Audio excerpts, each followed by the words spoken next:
En este video hablaremos sobre la teoría del acto administrativo. Bueno, iniciaré dándoles un poco de contexto sobre el acto administrativo. El acto administrativo es una manifestación de voluntad realizada por una autoridad administrativa en el ejercicio de sus competencias con el fin de producir efectos jurídicos sobre los administrados o sobre la organización pública misma. Como sabemos, el acto administrativo se caracteriza por ser unilateral, es decir, una decisión tomada por la administración sin que haya necesidad de acuerdos con los administrados. Y también es imperativo, en el sentido de que impone obligaciones o concede derechos, y formal, debido a que debe cumplir con requisitos y procedimientos establecidos por el ordenamiento jurídico para garantizar validez y legitimidad.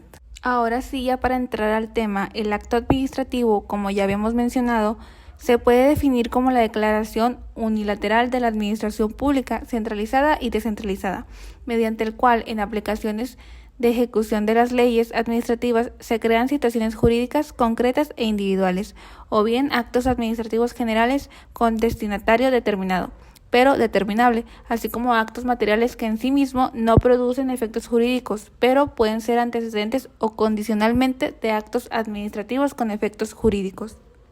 Pasamos a la clasificación de los actos administrativos, que se pueden clasificar siguiendo diferentes criterios. A.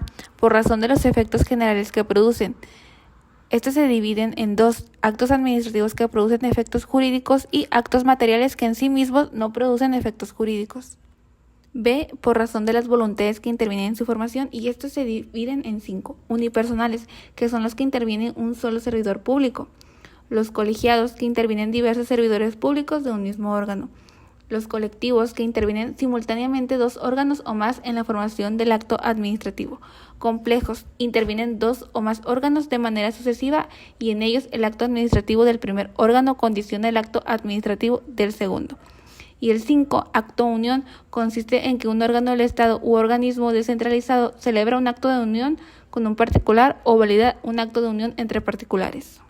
Seguimos con el C, que es en razón de su vinculación con la ley, y se divide en dos: reglados, que son aquellos en que la ley establece con presión los supuestos normativos para su aplicación sin dejar margen alguno a la discrecionalidad, y discrecionales, que son aquellos en los que la ley da al servidor público un margen de actuación por razón de conveniencia u oportunidad o por razones técnicas dentro de ciertos parámetros o límites que la propia ley establece.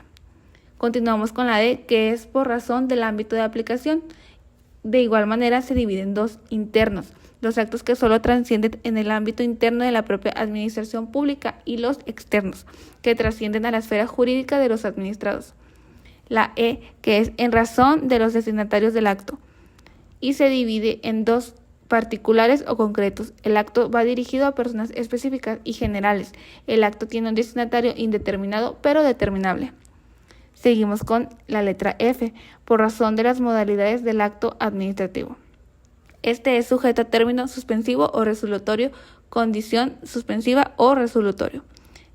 Letra G, por razón de su definitividad, que son provisionales o preliminares y definitivos. Por último, la letra H, por razón de los efectos jurídicos que producen. Y estos se dividen en tres. El primero es que amplían la esfera jurídica del particular.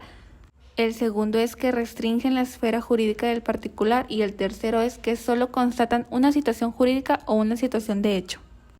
Ahora hablaremos de los elementos de los actos administrativos, y estos son 6. El A es el elemento subjetivo, que es la existencia legal del órgano y desde luego que el titular de ese órgano u organismo, es decir, el servidor público, sea legítimo y no de facto o usurpador. B, elemento objetivo, que es la competencia, la cual debe ser precisa, inequívoca, inescrutablemente precisa, que no quepa la menor duda de la vinculación de la ley que dota de competencia al órgano y por ende a su titular. C, objeto, que es el efecto práctico que se pretende con él, por ejemplo, la licencia de construcción, el permiso para operar un banco, etc. Tiene que ser lícito, determinado, viable e idóneo.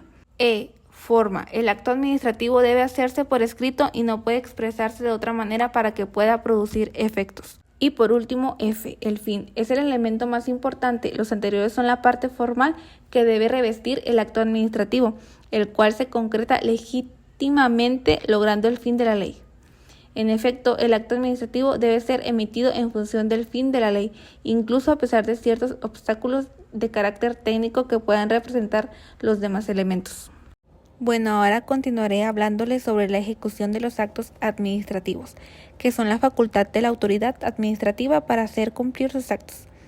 Bueno, respecto al acto administrativo definitivo que no haya sido impugnado o que habiendo sido que firme la autoridad administrativa, se puede iniciar el procedimiento de ejecución del mismo, embargando y rematando los bienes del destinatario del acto.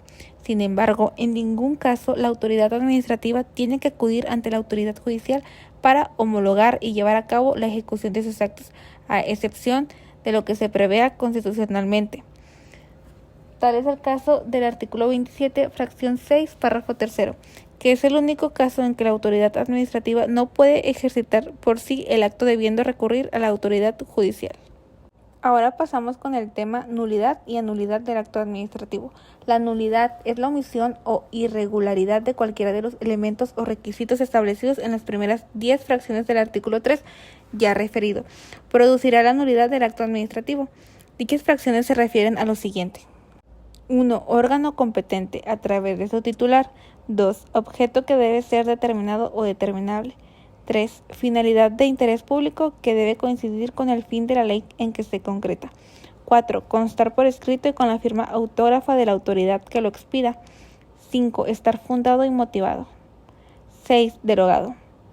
7. Ser expedido sujetándose a las disposiciones relativas al procedimiento administrativo previstas en la ley.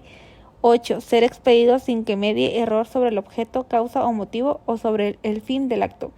9. Ser expedido sin que medie dolo o violencia en su emisión. 10. Mencionar el órgano del cual emana. Por otro lado, la anulidad es la omisión o irregularidad de los elementos y requisitos señalados en las fracciones 12 a 16 del mismo artículo 3. Producirá la nulidad del acto administrativo. Dichas fracciones se refieren a lo siguiente, aclarándose que la fracción 11 está derogada. 12. Ser expedido sin que medie error respecto a la referencia específica de identificación del expediente. 13. Ser expedido señalando lugar y fecha de emisión. 14. Tratándose de actos administrativos que deban notificarse, deberá mencionarse la oficina en que se encuentra y puede ser consultado el expediente respectivo. 15. Tratándose de actos administrativos recurribles, debe hacerse mención de los recursos que procedan. 16. Debe ser expedido decidiendo expresamente todos los puntos propuestos por las partes establecidas por la ley. Continuamos con la eficacia del acto administrativo y su procedimiento. En el artículo 8 se dispone que el acto administrativo será válido hasta en tanto su invalidez no haya sido declarada por autoridad administrativa o jurisdiccional, según sea el caso.